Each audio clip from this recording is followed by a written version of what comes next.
نیپرا نے. اب پیٹرول کی پرائسز سنا ہے کہ 6 روپے فی لیٹر بڑھ رہی ہیں. ہم جا کس طرف رہے ہیں؟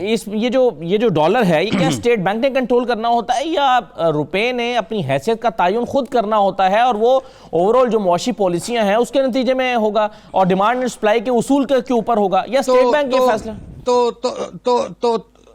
جی تو اسٹیٹ بینک کس مرض کی دعا ہے؟ اسٹیٹ بینک کا کیا کام ہے؟ غربت پھیلانا اس ملک میں.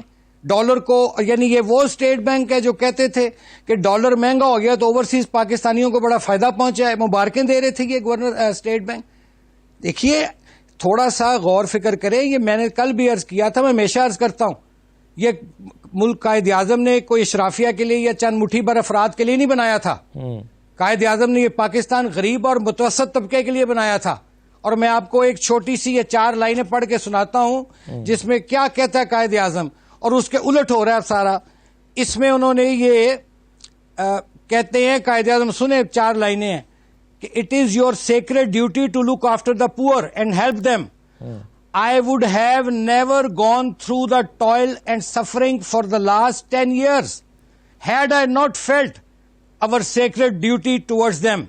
We must secure for them better living conditions. It should not be our policy to make the rich richer. یہ تو ویژن تھا قائد اعظم کا.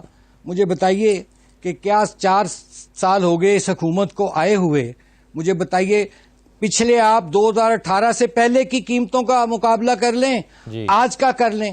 جو اینڈ یوزر ہے آپ بازار میں دیکھیں نا جا کے لوگ کس طرح جھولیاں اٹھا کے بددعائیں دے رہے ہیں. لوگوں نے اپنے بچے پہلے اسکولوں سے اٹھائے, اب تو لوگ اپنے بچوں کو مارنے پہ آ گئے ہیں. اسد صاحب جی, از دس دا پاکستان آف قائد اعظم؟ آپ ہمیں گورکھ دھندوں میں سنا رہے ہیں کہ جی 2 جمع 2 اتنا ہو جائے گا, یہ ٹریڈ ڈیفیسٹ اتنا ہو جائے گا. یار مجھے سمپل زبان میں سمجھاؤ کہ روٹی جو سی تھی وہ 5 روپے سے 15 روپے کیوں ہوئی؟ مجھے یہ بتائیں کہ پیٹرول 66 روپے سے 146 روپے کیوں اور اب بڑھ کے 150 کیوں ہونے جا رہا ہے؟ These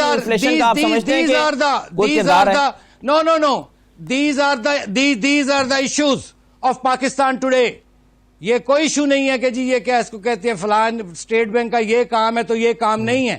اسٹیٹ بینک جو ہے وہ پاکستان کا ایک سینٹرل بینک ہے اور اس کو آپ نے گروی رکھ دیا پکڑ کے. یار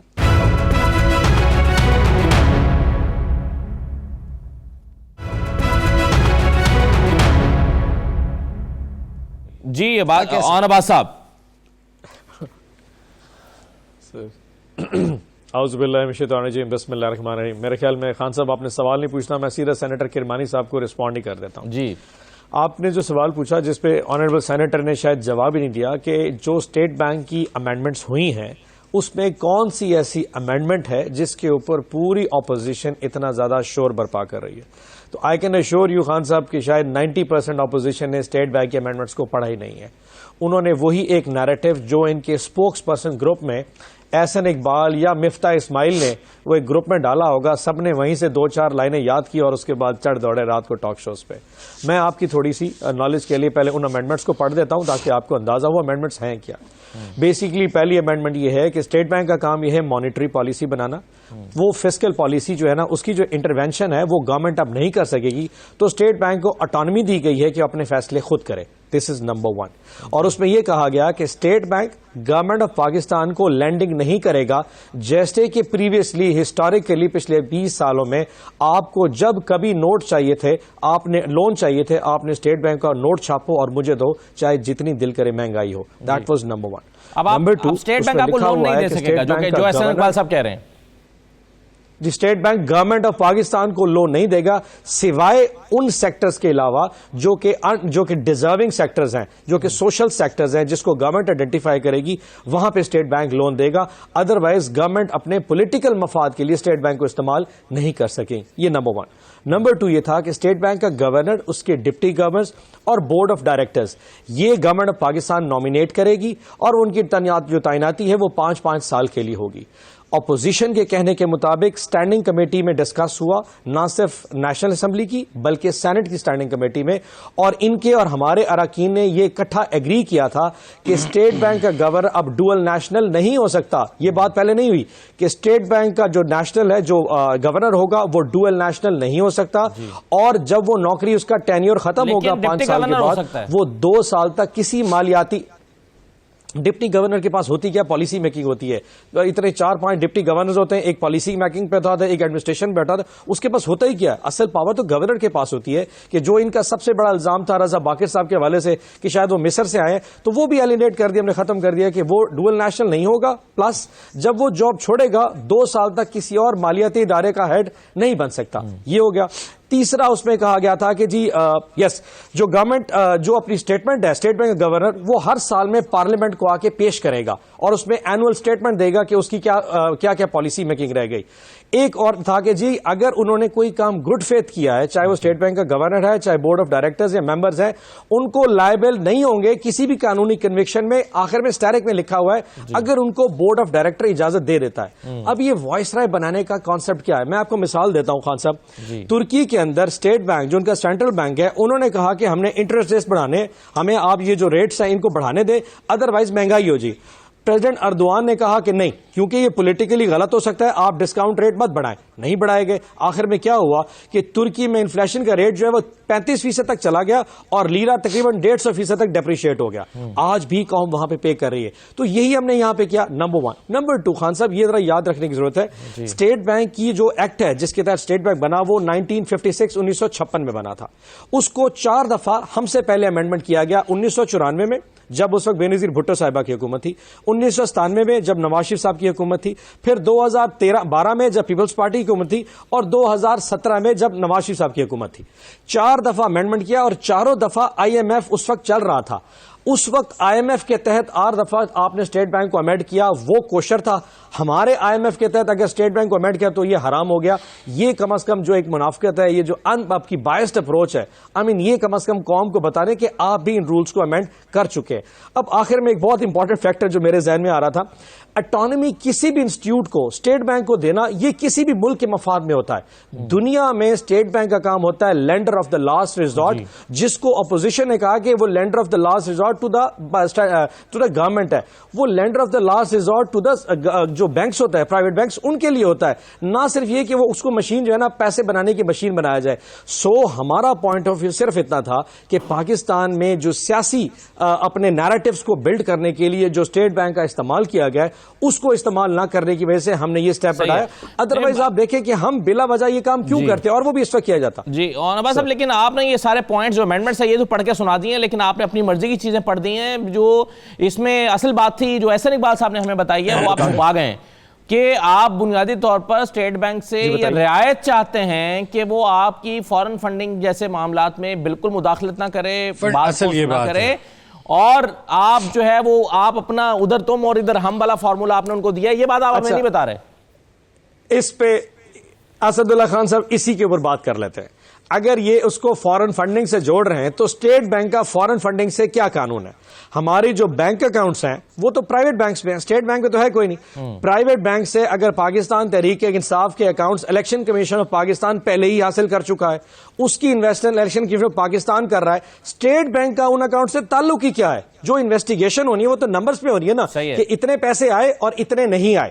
ہم نے کہا ہمارے ہیں, وہ کہتے نہیں تمہارے نہیں ہیں. فار ایگزامپل وہ تو کسی الفلا بینک میں, UBL میں, نیشنل بینک میں ہمارے اکاؤنٹ سے اس کی اسٹیٹمنٹ تو نکل چکی ہیں. اسٹیٹ بینک میں اس میں کیا رول ادا کر سکتا ہے؟ خان صاحب, اللہ نے اتنا ریشنل تو عوام کو بھی دیا ہے کہ فارن فنڈنگ کا اسٹیٹ بینک کی اٹانومی سے جوڑنا یہ انتہائی عقل سے فارغ قسم کی اپروچ ہے, اور انتہائی کوئی مطلب ویری فرینکلی میرے کوئی لفظ نہیں استعمال کرو احسن اقبال صاحب کے لیے کہ یہ کیا منطق ہے کہ جی اس کو استعمال کریں. ایک بینک اکاؤنٹ کی اسٹیٹ بینک, اسٹیٹ بینک میں اکاؤنٹ کھلتا ہوتا ہے سر, مجھے یہ بتا دیں. پاکستان تحریک انصاف نے اسٹیٹ بینک میں اکاؤنٹ کھولا ہوا ہے, جو اس کو چھپا لیں گے. مطلب یہ کون چھپا سکتا ہے اس چیز کو؟ اس طرح کی منطق سے نا میری عقل سے آ رہی ہے, پتہ نہیں کوئی اور بے وقوف سمجھ جائے تو. چلے میں ایک چھوٹا سا بریک لے رہا ہوں. کھاد کا وہ بڑا امپورٹنٹ ہے, اور وہ تو ایک ایسا ایشو، اور اس پہ جو منطق حماد اظہر صاحب نے دی ہے وہ بھی نہ سمجھ میں آنے والی ہے. آپ منطق کی بات کریں، اب انہوں نے منطق دی ہے کہ کسانوں نے کھاد زیادہ خرید لی ہے. کھاد زیادہ خرید کے کیا کریں گے جبکہ زیادہ کھیتوں میں ڈال نہیں سکتے؟ اگر 1 ایکڑ میں 3 بوریاں ڈلنی ہیں تو 4 ڈال نہیں سکتے، کیونکہ چوتھی ڈالیں گے تو فصل خراب ہو جائے گی. تو کون زیادہ خرید رہا ہے اور کیوں زیادہ خرید رہا ہے؟ کیوں کسان زیادہ خریدے گا؟ کیا پینک بائنگ ہو رہی ہے یا وجہ کچھ اور ہے؟ ایک چھوٹا سا بریک لیتے ہیں. کھاد کا جو مسئلہ ہے یہ بڑا جینون مسئلہ ہے، کیونکہ یہ فوڈ سیکیورٹی سے جڑا ہوا ہے، کیونکہ اس سے گندم کا آنے والے وقت میں بحران ہو سکتا ہے، گندم کم پیدا ہو سکتی ہے، یہ پیداوار متاثر ہو سکتی ہے. ایک بریک لیتے ہیں، ذرا بریک کے بعد اس پہ بھی بات کرتے ہیں.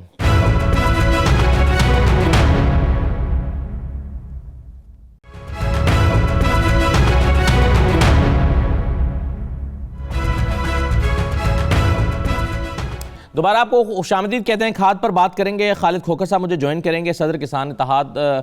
ان پر آنے سے پہلے میں چاہوں گا کہ ابھی جو باتیں کر رہے تھے بریک پر جانے سے پہلے اون عباس بھپی صاحب، آصف کرمانی صاحب جو امینڈمنٹس انہوں نے پڑھ کے سنائی ہیں، ان میں سے کچھ اسپیسیفک کسی نقطے کا آپ جواب دینا چاہیں گے یا کسی اسپیسیفک کسی امینڈمنٹ کا پر اعتراض کرنا چاہیں گے کہ اس میں یہ والا نقطہ غلط ہے یا خراب ہے، اس کو ٹھیک کر لیا جائے؟ میرے بھائی نے جو خود یہ جو پڑھ کے دیں انہوں نے چیزیں، جی اس میں انہوں نے خود فرمایا کہ اس کو ایک انڈیپینڈنٹ بنا دیا گیا، یعنی کہ ایک اسٹیٹ ابو دا اسٹیٹ ہو گئی ہے. دوسرا جو امیونٹی اور کا انہوں نے فرمایا ہے کہ گورنر کو امیونٹی حاصل ہوگی، جہاں تک میں سمجھا ہوں اور جو ہے اس میں، تو یہ تو پھر ایک انٹچبل ہو گیا نا یہ گورنر. اور آج آپ دیکھیے کہ جو بینکس کا انہوں نے فرمایا کہ وہ اس میں جتنے پرائیویٹ بینک کمرشل بینکس ہوتے ہیں وہ اسٹیٹ بینک کے انڈر آتے ہیں، وہ انڈیپینڈنٹ کام نہیں کر سکتے.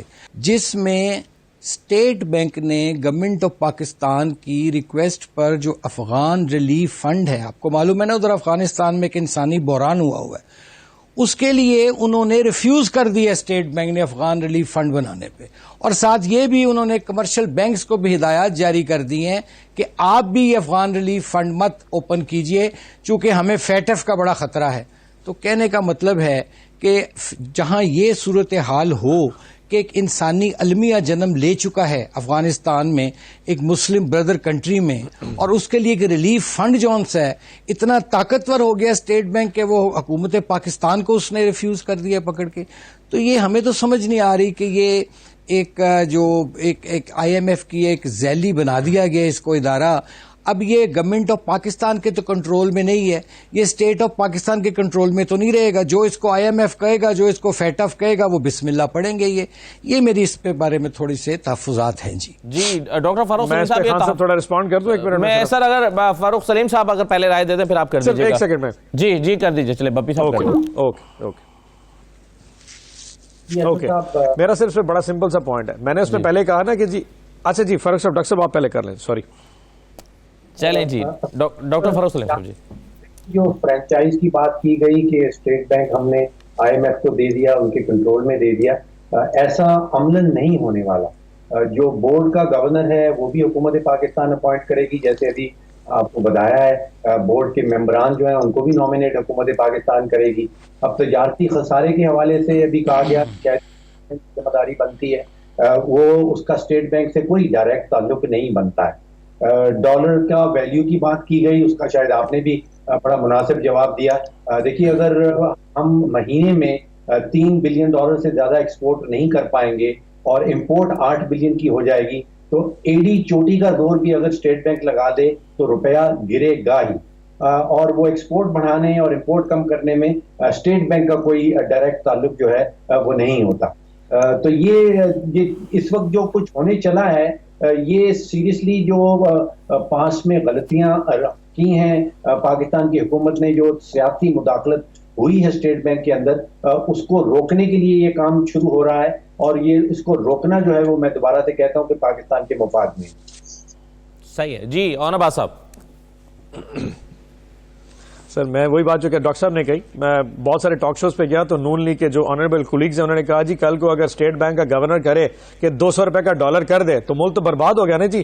اور اگر میں کہ جی اگر وہ اتنا طاقتور ہے کہ وہ 200 روپے کا کر سکتا ہے تو شاید 150 روپے کا نہ کر دے کسی دن. تو اسٹیٹ بینک کا گورنر یا اسٹیٹ بینک کا ڈالر کی ویلیویشن سے کوئی تعلق نہیں, وہ ڈائریکٹلی ابھی 2-3 دفعہ جو ابھی کرمانی صاحب نے بات کی کہ اسٹیٹ ابو دی اسٹیٹ, یعنی وہ کسی کو آنسریبل نہیں ہے, یہ کیا ایسا ہی؟ میں آپ کو ایک مثال دیتا ہوں, میں آپ کو مثال مواخذہ کیسے ہوگا پاکستان میں. سر ایک سمپل سوال ہے, افغانستان کی سچویشن پہ انہوں نے کہا جی, انہوں نے کہا ریلیف فنڈ شاید بنانے کی اجازت نہیں ہے. آپ کو جیسے پتا ہے کہ پوری دنیا اس وقت تک نہیں طالبان گورنمنٹ کو ایکسپٹ کرنے کو تیار نہیں ہے, اور پاکستان نے لا تعداد دفعہ نہ صرف ایک OIC کے پلیٹ فارم سے بلکہ ڈفرنٹ امریکن اور دوسرے پلیٹ فارم سے ان کو کہا کہ آپ اس کو ایکسپٹ کریں تاکہ وہاں پہ جو کرائسس ہو رہا ہے اس کو انٹیل کیا جا سکے. اب جب تک انٹرنیشنل آرگنائزیشن ایک ملک کو ایکسپٹ نہیں کرتی, وہاں کی جو نئی حکومت انتظامی ہے اس کو ایکسپٹ نہیں کرتی, پاکستان میں کوئی بینک کھول کے ریلیف فنڈ بنا دے اور اس میں پاکستانی یا کوئی لوگ پیسہ دینا, چندہ دینا شروع کر دیں اور یہاں سے اماؤنٹ وہاں جانی شروع ہو جائے, آپ کے اوپر تو سینکشن لگ جائیں گی. یہ تو قانونی طور پہ اجازت ہی نہیں ہے کہ جب تک انٹرنیشنل آرگنائزیشنز, انٹرنیشنل ممالک, ایون کہ چائنا جیسے ممالک ابھی تک طالبان کو ایکسپٹ نہیں کر پا رہے, آپ ایک سٹیپ آگے لے کے چلے جائیں اور یہاں سے کوئی اس طرح منی ٹریل چلانے شروع کر دیں, آپ کے اوپر تو یہاں پہ سینکشن لگ جائیں گی. تو جو چیز قانونی طور پہ وہ ایک چیز روک رہے ہیں, انہوں نے اس کو ہماسا چھوڑ دیا ہے. اسٹیٹ بینک کا گورنر وائس رائے بن گیا, اس لیے افغانستان کی حالت میں وہ منطق تھی جس کو شاید ڈاکٹر کرمانی صاحب نے دوسری طرف سے موڑ کے وہ جو ہے نا ایک نئی سازش قرار دے دیا. سو اسٹیٹ بینک کی اٹانومی بائی بک ہے اور بائی لا ہے, اور اسٹیٹ بینک جتنا مضبوط ہوگا, یاد رکھیے گا اسٹیٹ بینک کا کام مانیٹری پالیسی بنانا ہے, فسکل پالیسی بنانا گورنمنٹ کا اختیار ہے. یہ دونوں سائڈ بائی سائڈ کوہیژن میں جب چلیں گی ملک مضبوط ہوگا, اور یہی کچھ ہم چاہ رہے تھے جس کو انہوں نے بیٹھ کے ایک نیا رنگ دے دیا کہ شاید پاکستان میں اس کو ٹھیکے پہ دے دیا. میں تو سمجھتا ہوں جب 4 دفعہ انہوں نے یہ امینڈمنٹ کی تھی اور آخری امینڈمنٹ 2016 میں ہوئی تھی, میں اس کا ایک قانون پڑھ دیتا ہوں. اس وقت ان کے فائنانس منسٹر میں مفتاح اسماعیل تھے یا اسحاق ڈار, پتہ نہیں کون تھے, وہ لکھتے ہیں کہ اگر آپ نے اسٹیٹ بینک کو اٹانومی نہ دی, میں ایگزیکٹلی لفظ کوٹ کر رہا ہوں, آپ نے اٹانومی نہ دی تو انٹرنیشنل جو ادارے ہیں ان کا اعتبار آپ کی اکانومی سے ہٹ جائے گا, اور فیوچر میں جب آپ ان سے بارگین کرنے جائیں گے تو یہ چیز بار بار آتی رہے گی. تو ان کے ادوار میں جو چیز چل رہی تھی وہ غلط ہے, ہم نے کر دی تو ہم گناہگار ہو گئے, ہم اس کی معافی چاہتے ہیں جناب آپ سے. جی کرمانی صاحب, میں اس پہ ذرا رسپونڈ کرنا کوئکلی چاہتا ہوں. ایک تو میرے بھائی نے یہ نہیں بتایا کہ جو انٹچبل میں نے کہا کہ اس کو امیونٹی حاصل ہے, کیا وہ سپر ہیومن ہوگا. دوسری بات انہوں نے فرمائی کہ جی ہم نے اٹانومی کیس کو کہتے ہیں, بالکل اٹانومس ہونے چاہیے ادارے, اٹانومی اور بات ہے, کسی کے ہاں گروی رکھوا دینا IMF کو اور بات ہے.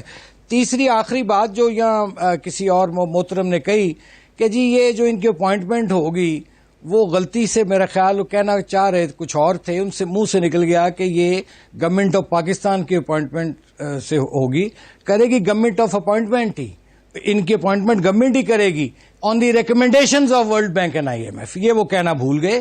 یہ دراصل جی بات یہ ہے کہ مگر کرمانی صاحب جب آپ یہ کہتے ہیں کہ گروی کا لفظ جب آپ استعمال کرتے ہیں تو آپ ان امینڈمنٹ کی کون سے شک یا پوائنٹ کو آپ انٹرپریٹ کرتے ہیں جس کے نتیجے میں آپ اس نتیجے پر پہنچتے ہیں؟ نہیں, میں دیکھیے ایک شخص, ایک صاحب جو ہیں وہ اکاؤنٹیبل ہی نہیں ہے.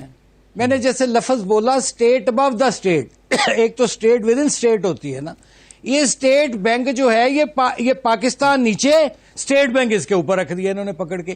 ایک شخص اکاؤنٹیبل ہی نہیں ہے, وہ سیاہ کرے, وہ سفید کرے. کیا آئین میں, قانون میں کیا اس کا اسٹیٹ بینک کے گورنر کی اکاؤنٹیبلٹی کا کوئی راستہ نہیں ہے اون عباس صاحب؟ میں تھوڑا پڑھ دیتا ہوں. اس سے پہلے اس کا ایک طریقہ کار تھا کہ جی گورنمنٹ آف پاکستان جب چاہے اس کو ٹرمینیٹ کر دے اور جب کہے اس کے خلاف قانونی کاروائی کر دے. اس دفعہ ایک لائن ڈالی کہ the governor of state bank is not liable to any action by the investigative agencies, not پھر اسٹیرک ہے, unless approved by the board of directors. اب بورڈ آف ڈائریکٹر 6 جو ہے نا ایگزیکٹو ممبرز ہیں اور 6 نان ایگزیکٹو ممبرز ہیں. 12 لوگ جس کو گورنمنٹ اپوائنٹ کر رہی ہے اس کی اپروول سے آپ انویسٹیگیٹ کر سکتے ہیں. لیکن یہ نہیں ہو سکتا کہ یہاں بیٹھے حکومت چینج ہو. مثال کے طور پہ اگر 2023 میں کوئی اور حکومت آتی ہے اور اس کے بعد کوئی بھی حکومت آتے ساتھ اسٹیٹ بینک گورنر کے خلاف کارروائی شروع کر دے, کیونکہ اس کو فلانی اپوائنٹمنٹ کیا تھا, اس کے خلاف کارروائی شروع کر دے, اس امیونٹی سے بچانے ہونے کا کہ کارروائی کا یہ نظام ہے پڑا کہ جب تک بورڈ آف ڈائریکٹرز اس کی اپروول نہیں دیں گے وہ قانونی کارروائی نہیں. اب آپ یہ سمجھ سکتے ہیں کہ 12 لوگ جو کہ نامینیٹ کیے گئے گورنمنٹ کی طرف سے, جو کہ پاکستانی ہیں, وہ کوئی اتنا بڑا اگر کرائم اسٹیٹ بینک کا گورنر کر رہے اس کے خلاف کارروائی کی اجازت نہیں دے سکے, یہ ہو ہی نہیں سکتا. لیکن اس کا ایک طریقہ کار بنا دیا گیا ہے کہ اگر آپ نے کارروائی کر رہی ہے اسٹیٹ بینک کے گورنر کے خلاف تو یہ طریقہ ہے بورڈ آف ڈائریکٹر سے اپروول لے لیں اور آپ کارروائی شروع کر دیں. اس بات کے اوپر اتنا ہیو اینڈ کرائے جی جناب اسٹیٹ ابو دا اسٹیٹ کر دی.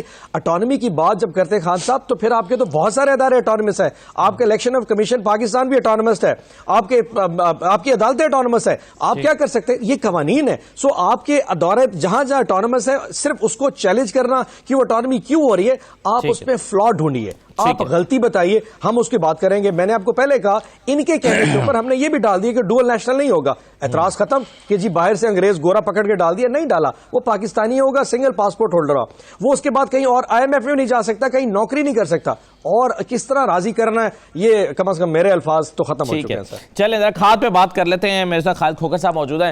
خالد کھوکھر صاحب, یہ کھاد کہاں چلی گئی, کھاد کیوں نہیں مل رہی, اس پر مختلف نیریٹو ہے. ایک تو حماد حضرت صاحب نے آج کیا ہے, ایک انہوں نے اپنا لاجک پیش کیا, میں پہلے آپ کو بتانا چاہتا ہوں, پھر احسن اقبال صاحب نے رسپونڈ کیا ہے, وہ سنوانا چاہتا ہوں, پھر آپ جواب دیجیے گا. پہلے حماد حضرت صاحب کو سنائیے. جی, ایگریکلچر میں کارٹلز کو توڑا ہے اور یہی وجہ ہے کہ یوریا کی جو ڈیمانڈ ہے جس کی وجہ سے ہمیں شارٹیجز بھی نظر آ رہی ہیں, وہ سپلائی کا فیکٹر نہیں ہے. پروڈکشن تو تاریخ کی سب سے زیادہ ہوئی ہے, وہ فیکٹر ڈیمانڈ کا ہے. کسان کے ہاتھ میں جب اتنا زیادہ پیسہ آیا ہے, یوریا کے اندر اتنی زیادہ ڈیمانڈ اپ ٹیک جو ہے وہ نظر آ رہی ہے. ہمارا صاحب کہہ رہے ہیں کہ ڈیمانڈ بڑھ گئی ہے یوریا کی, کسانوں نے زیادہ کھاد خرید لی ہے. احسن اقبال صاحب کہتے ہیں کہ نہیں, حکومت کی چھتری تلے اسمگلنگ ہو رہی ہے. سنیے انہوں نے کیا کہا. آج وزیر موصوف فرما رہے تھے کسان زیادہ کھاد استعمال کر رہے ہیں, اس لیے ملک میں کھاد کی شارٹیج ہو گئی ہے. کسان بیچارے لائنوں میں لگے ہوئے ہیں, انہیں کیا پتا. آج کسان کو 2700-2800 روپے میں بھی نہیں مل رہی. ساری یوریا اسمگل کرا دی گئی ہے اور حکومت کی چھتری میں اسمگلنگ ہوئی ہے. آج میں وارن کرنا چاہتا ہوں کہ پاکستان میں بدترین گندم کا بحران آنے والا ہے. تو یہ وزیر صاحب فرمائیں گے کہ یہ بحران اس لیے آ گیا ہے کہ لوگوں نے روٹیاں زیادہ کھانی شروع کر دی ہیں. خالد کھوکھر صاحب, دونوں میں سے کس کی بات صحیح ہے؟ دیکھیں, میں آپ کو عرض کروں کہ ہم تھوڑا پیچھے جاتے ہیں. 2008-9 میں بھی کھاد بلیک ہوئی تھی. اس وقت 610 روپے ریٹ تھا, کچھ 1400 روپے تک گئی تھی, بلیک ہوئی تھی. اس دفعہ بھی جو ایشو بنا ہے, سب سے پہلا ایشو بنا ہے جون میں 3 پلانٹ بند ہوئے. ہم نے شور مچایا, پرائم منسٹر نے مہربانی کی, 3 ماہ وہ پلانٹ بند رہے, اس کے بعد وہ پلانٹ چلائے گئے. اس کے بعد ایشو آیا کہ جی ایس ٹی لگ رہی ہے. کچھ لوگوں نے ہولڈنگ کی اس وقت بھی کہ جی ایس ٹی لگ جائے گی, 17% لگے گی, اس کا امپیکٹ 20-22% آئے گا ہم کاشتکار سے لوگوں گے, کیونکہ ہماری قوم کے جو لوگ ہیں وہ کوئی موقع جانے نہیں دیتے. خیر بہرحال وہ جی ایس ٹی نہ لگی. اس کے بعد انٹرنیشنل ریٹ بڑھ گیا, اس سے ہولڈنگ بھی ہوئی ہے, اسمگلنگ بھی ہوئی ہے. اس میں کوئی شک والی بات نہیں ہے. ہم نے بلوچستان تک ہمارے دوست بیٹھے ہیں جنہوں نے بتایا کہ وہاں سے ٹرک جاتے رہے, اسمگلنگ بالکل ہوئی ہے. اور اسمگلنگ بھی کون انوالو ہے, ہماری قوم انوالو ہے, اور ہمارے جو لوگ وہاں پہ کھڑے ہیں جو پیسے لے کر ٹرک پاس کرواتے ہیں. بدقسمتی یہ ہے کہ اس وقت دنیا پوری میں نمبر 1 پہ فوڈ سیکورٹی ہے جی, واٹر سیکورٹی نمبر 2 پہ آ گئی ہے. آج یہ صرف پاکستان میں نہیں بلکہ یہی حال انڈیا میں بھی ہے. وہاں پہ یوریا بھی شارٹ ہے اور ڈی اے پی بھی شارٹ ہے. پاکستان میں ڈی اے پی کی شارٹیج نہیں تھی, لیکن ڈی اے پی کا کاشتکار کی قوت خرید سے باہر چلی گئی. اس کا بھی انٹرنیشنل, کیونکہ ڈی اے پی ہم امپورٹ کرتے ہیں, اس کا ریٹ بہت بڑھ گیا. آج میں جس بات سے بہت زیادہ میں مایوس ہوں یا افسردہ ہوں وہ یہ ہے کہ خدا نہ خواستہ اس سے ہماری کو 5 سے 10% اگر گندم کی پیداوار میں کم ہوئی, اور اسی طرح اگر انڈیا میں بھی کم ہوتی ہے کیونکہ وہاں بھی فاسفورس کھادوں کا استعمال کم ہوا ہے, تو اگر یہ دونوں ملک انٹرنیشنل مارکیٹ میں جاتے ہیں تو گندم کا ریٹ انٹرنیشنل مارکیٹ میں بہت اوپر چلے جائے گا. اور ہم گندم پرچیز کرتے ہیں یوکرائن سے یا رشیا سے. یوکرائن رشیا کی آپس میں جھڑپیں شروع ہوئے ہیں, کوئی جنگ بھی ہو سکتی ہے. پھر یوکرائن سے میکسیمم آرڈر گندم کے بک کروا لیا مڈل ایسٹ نے, اس لیے ہمیں پرابلم آ سکتی ہے. ہمیں آج ایک چیز چاہیے کہ ہم ایک قوم مل کے, اپوزیشن بھی حکومت بھی مل کے زراعت کے لیے سوچیں. آج ہم کتنے بدقسمت لوگ ہیں. صاحب کیا یہ جو کھاد ہے یہ زیادہ اس کی ڈیمانڈ بھی بڑی ہے, آپ زیادہ بھی کسانوں نے خریدی, یہ بھی ہوا؟ نہیں, وہ دیکھیں نا حماد حضرت صاحب کا کہ یہ تجربہ نہیں ہے جی, ایکسپیرینس نہیں ہے. یوریا کھاد کا زیادہ استعمال بالکل نہیں ہوتا. یوریا کھاد ہوتی ہے صرف بڑھوتری کے لیے, پھل پھول کے لیے, اس کی پیداوار کے لیے ہوتی ہے.